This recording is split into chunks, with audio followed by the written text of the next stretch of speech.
Hey guys, Matt Bishop here. We are at the Keswick Theater in Glenside, Pennsylvania, and I'm here with the one and only Sully Erna of Godsmack. What's going on, brother? Hi. I appreciate you joining me, man. Thanks for taking the time. Anytime, man.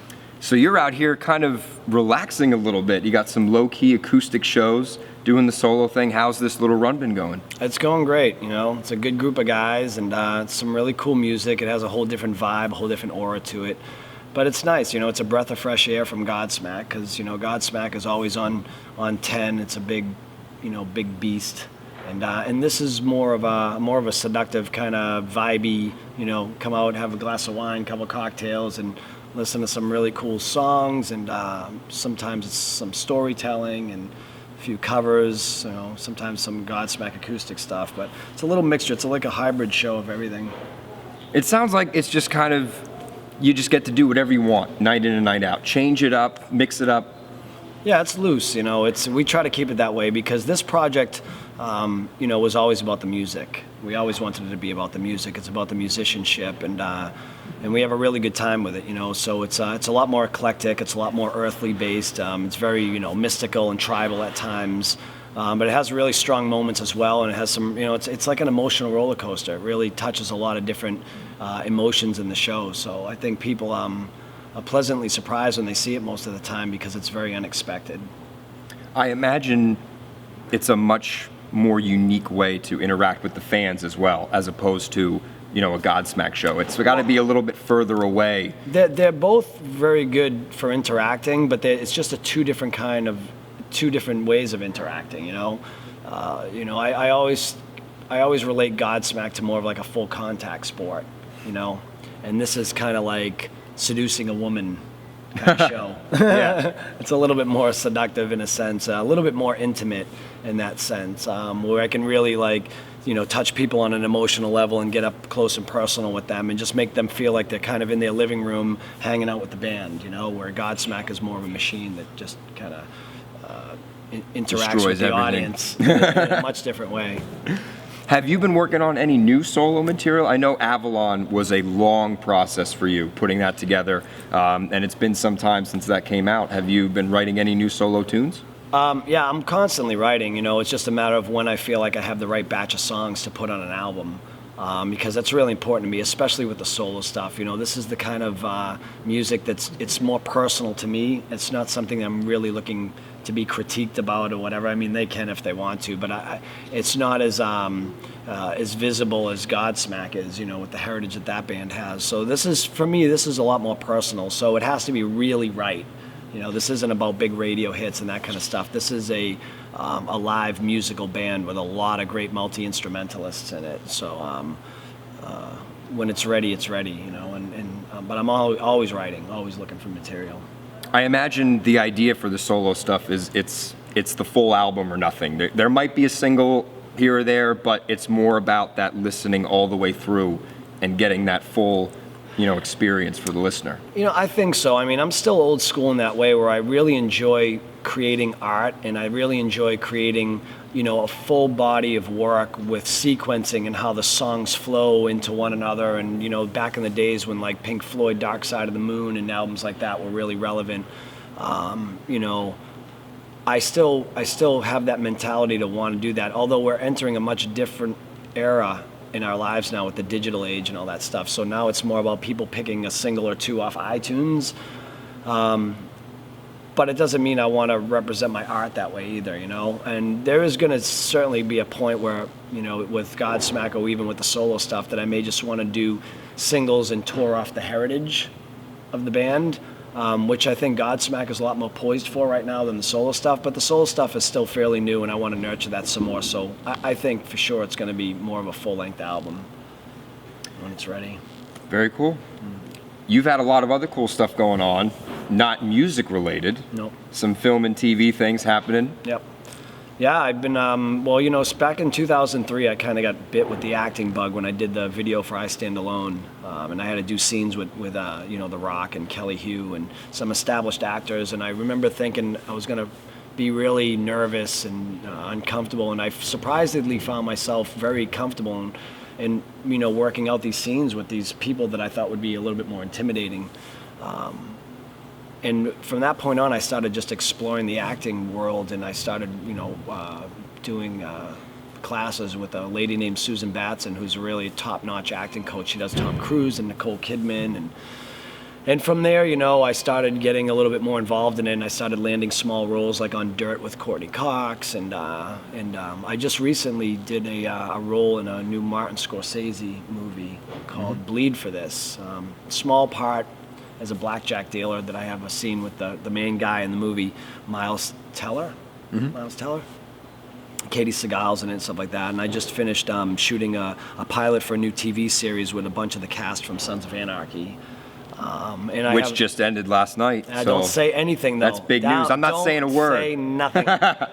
I won't. I've never missed a second of that show, and I saved the last 2 episodes so I can binge watch at the end. So don't say nothing. I disabled my Facebook and everything. Oh my God! You have to. Yeah, you have to. It's ridiculous. I'm going home. I'm going to sit there with a big bowl of popcorn. I'm going to watch 2 episodes back to back and finale this thing. Nice. But that being said, yeah. So I did this. This really cool pilot with David LaBrava, who plays Happy on Sons of Anarchy, and a bunch of the cast there, Drea Di Matteo, and.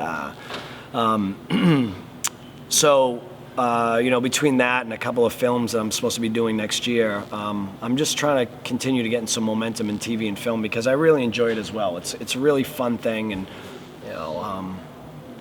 just working my way up that ladder at this point, and nurturing Godsmack when that needs some attention, and doing some solo stuff, and the rest of my time I give to my daughter. It sounds like you're just turning into somewhat of a modern-day Renaissance man. Like, you just have so much creativity. You need multiple outlets, whether it's Godsmack, solo stuff, film and acting. You got to be doing something, it sounds like, most of the time. I definitely like to keep busy. Back in the day, they used to call it creative. Now they call it ADHD or something like that. Yep. So, I don't know. For me, I can't sit home too long, I'm definitely one to kind of start complaining on the road when I've been out too long because I'm exhausted. But once I'm home for like a week, then it's, I start to get ants in my pants. So I definitely have enough projects to keep me going, and I'm always searching for new things. But that's just me. I have a lot of energy and a high metabolism, so I like to stay busy. I hear you. Well, you're going to be busy again really soon because this solo run's ending. We got the holidays, and then in February, Godsmack is reigniting. You guys are heading to Australia for Soundwave. Yeah. And then a slew of American and European festivals have just been announced, man. You guys are going to crush it this spring. Yeah, Australia, Europe. We have an April-May run that we're going to put in the States.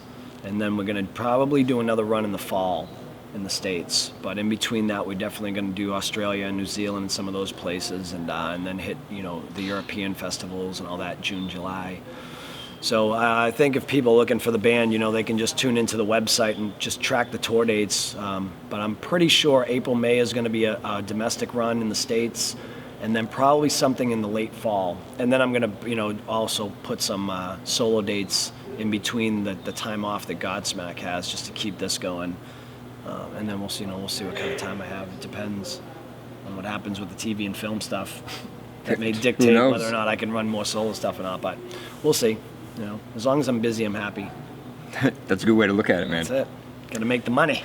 Oh. Got to pay the bills. Daughter's going to college in a few years. Is she really? Well, Dude, she will be. I remember, now I'm going to go back. I'm going to date both of us a little bit. Your episode of MTV Cribs. And I remember we walked in, you said, this is Skylar's room, and we showed her the baby's room, and I was like, oh, man. Yeah. Thinking back, she's going to college now, dude. That's great. She was probably Congratulations. 18 months at that point. Now she's going to be 13. So. Wow. Yeah. Time flies. Time flies when you're having fun, brother. That's right. Speaking of time flying, what was it? Yesterday or two?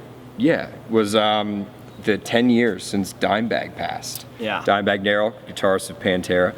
Yeah. I know that you guys have some great memories. Your Godsmack's intro video on your last album cycle featured a nice little clip of Dime.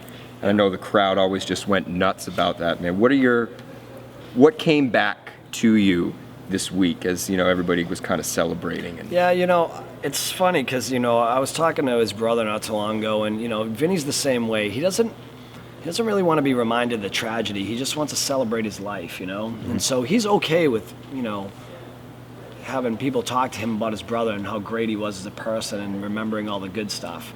He just doesn't want to relive that day, you know. Right. And I think that's for most of us. And you know, even though they were putting out a memorial for his 10th year, you know, of his death date or whatever.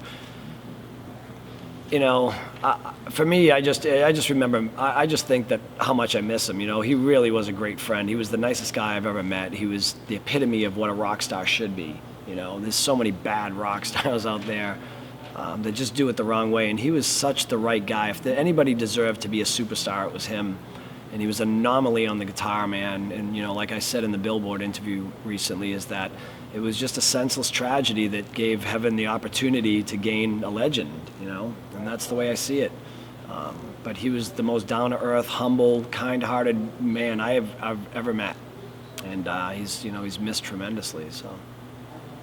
Well, I definitely think that, you know, a band like Godsmack, carrying the torch, still playing, still touring, selling out arenas, it's a tribute to his legacy, man. It's all about, you know, you guys and bands like, you know, Korn and Metallica just still going out and doing your thing, and that's the best way to pay homage, and I think you guys are doing it with flying colors. Yeah. It's a good thing, man. You know, we're built as musicians, so we have to kind of nurture that and ride out the legacy and see where it goes. That's all we can do. That's it. Well, I got one more question for you. It's the only tough question I'm going to ask. So I know that you guys opened for Metallica in late 2000s on the St. Anger tour, and you guys were already well established doing your own thing, headlining places, and I think, quote me if I'm wrong, you said in an interview, you said, Metallica called us up and we said, yeah, this would be cool, let's do it. I think we might do it for AC/DC too. Yeah, for sure. Well, Rock or Bust, their new record just came out, so they're going to be hitting the road next year. Yeah.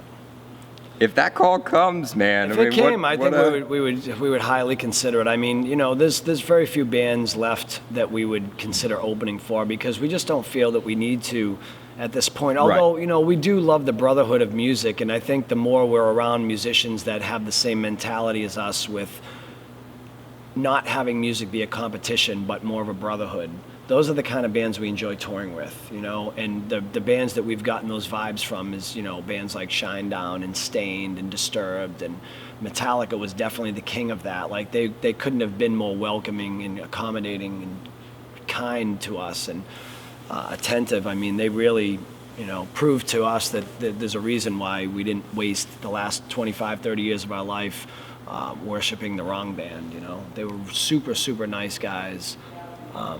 And AC/DC, you know, I feel like that's one of the last massive bands that it would be nice to have that, you know, just as a memory, a notch in the belt to say that, you know, that we toured with AC/DC because we know that this is probably going to be it for them. But, you know, we'll cross that bridge when we get to it if we even get that call. We're not sure. But if not, we just keep doing what we do, you know, because that's all we can do. Yeah, for sure, man. Yeah. Maybe at least a surprise appearance. What is it, the TD Bank up in Boston? I don't know. Something like that. Yeah. Maybe. We'll see. Thank you, man, so much. I greatly appreciate you taking the time. Sully Erna of Godsmack, ladies and gentlemen. He is on his solo dates right now. Check them out. They're at the bottom. Only a couple left. And then we got the holidays coming. And then Godsmack is back on the road. Soundwave in Australia. Rock on the Range here in the States. Lots of European festivals. Hellfest, Grass Pop Metal Meeting, and so on. 1,000 horsepower. Their latest effort is out now on Universal Republic Records. It's a great stocking stuffer. So go grab a copy if you haven't already. Bless somebody else with the gift of Godsmack. We're out of here. Peace.